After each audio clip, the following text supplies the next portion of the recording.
మన ప్రభు అయిన యేసుక్రీస్తు నామంలో మీకు మా శుభాభివందనములు. ఈరోజు దేవుని వాగ్దానము.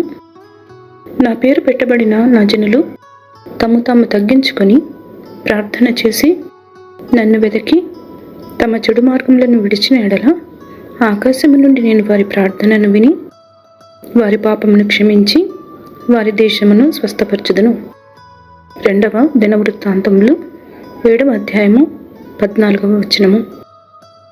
My people who are called by my name humble themselves and pray and seek my face and turn from their wicked ways.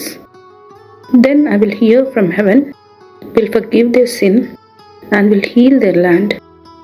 2 Chronicles chapter 7 verse 14. ప్రార్థన.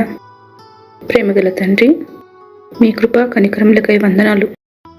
ప్రతి ఉదయము మీ విశ్వాసతను మాపై నూతనముగా చూపుతున్నందులకై వందనాలు. మా జీవిత యాత్రలో మేము ఎదుర్కొనే ప్రతి శోధనపై జయమిచ్చి నడుపుమని యేసునామంలో వేడుచున్నాము తండ్రి. ఆమెన్.